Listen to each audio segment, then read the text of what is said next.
This past week, the president ignited a storm by accusing the members of parliament and senators of being corrupt, citing allegations of a 10 million bribe offered to MPs and a 150 million bribe offered to senators.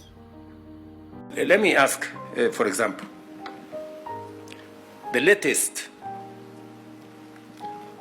Sokohuru in the Senate.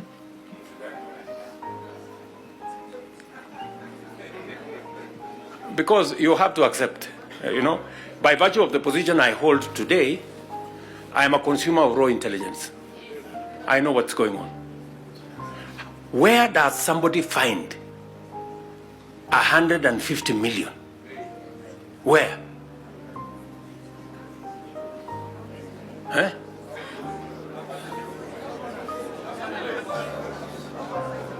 Is that his money? That is money that belongs to the county. Yes. Is that correct or not correct? Yes. Let me ask you, members of parliament who are seated here. Do you, for example, know,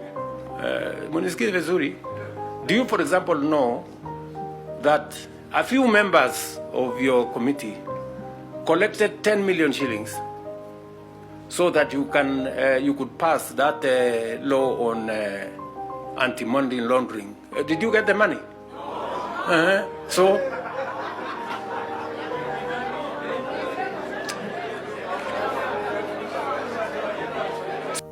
members of parliament did not take these allegations lightly, accusing the president of kicking back at the legislature, claiming that they had been used by the executive to pass bills such as the Finance Bill of 2024, the SHA Bill, and the Housing Levy Bill.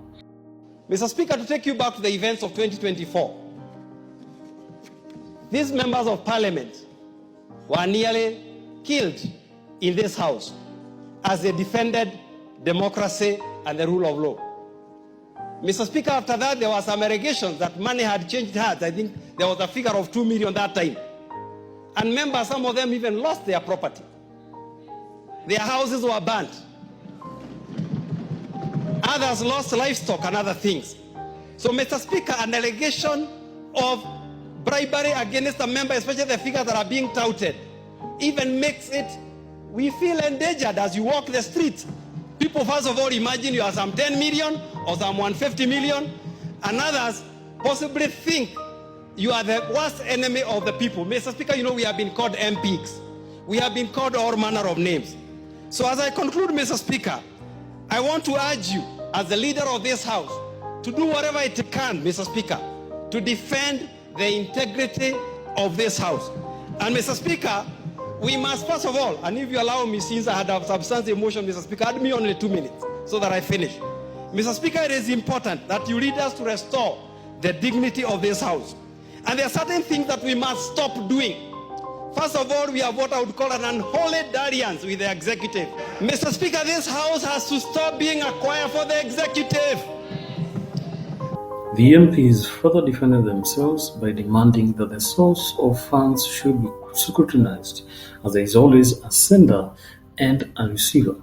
The MPs also demanded that the president should substantiate his claims by providing evidence of the bribe and naming those who took the bribe. Finally, on corruption, there is demand and there is supply side.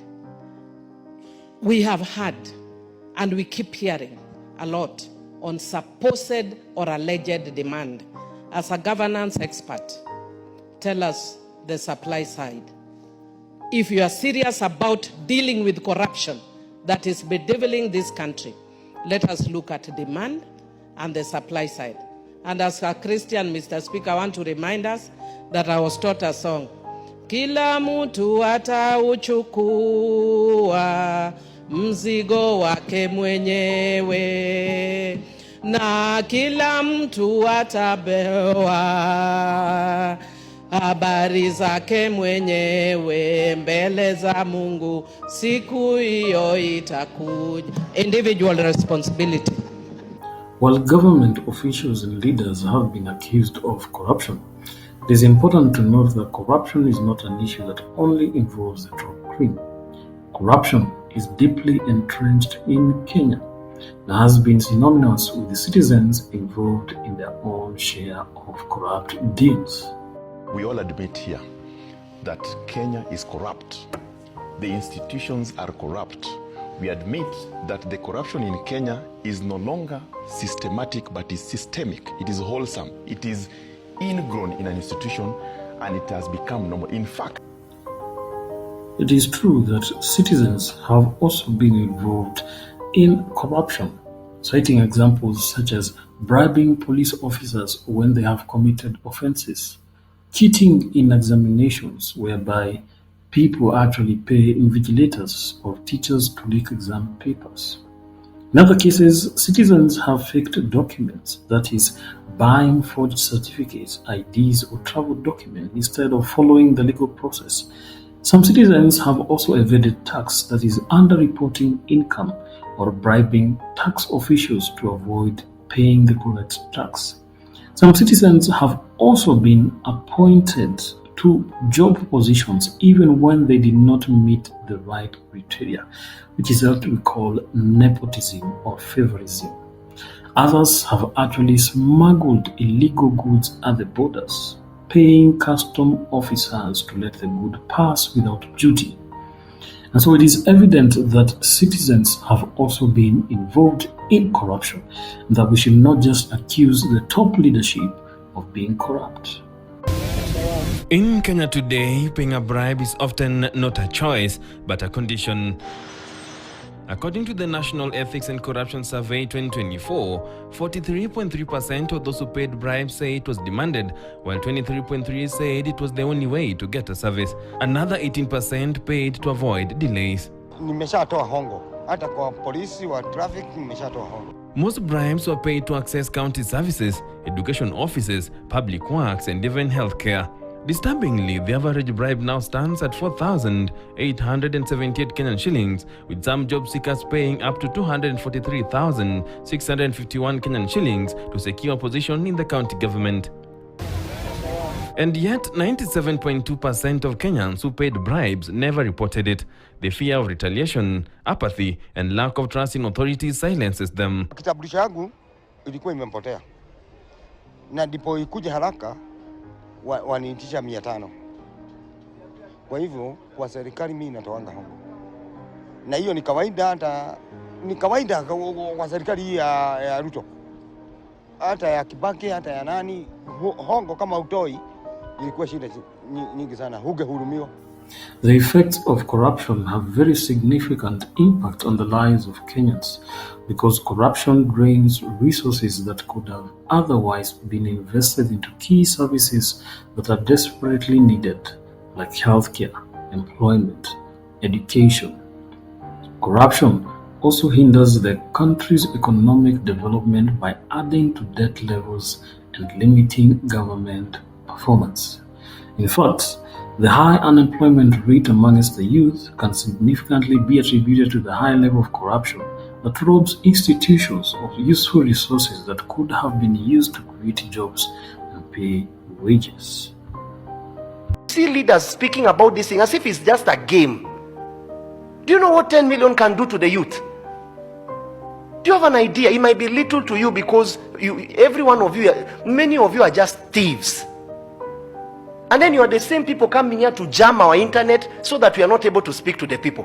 Hear the words of the leader, and they are just joking and smiling because this is a game to you. People are dying, problems are in the hospital, and then you are just joking with 10 million because you don't know what is 10 million. You go to the ghetto. There are families that have died without even seeing understanding what is 10,000 shillings. What are you saying? This is not something to even play about now. In the end, the fight against corruption is not the responsibility of leaders alone. It is the collective responsibility of every Kenyan who deserves a better future. We all need a culture of accountability across all levels so that a parent will not bribe a teacher while blaming the leaders at the top of being corrupt. Until we change the culture among our citizens, nothing will change. In the end, and I think it's up to us, people of Kenya, really, the ordinary people. we have to stand firm. We have to stand together and say no, no, no to corruption. That has been the stand of the church. No to corruption. Any corrupt deal, any corrupt activity is destroying our country.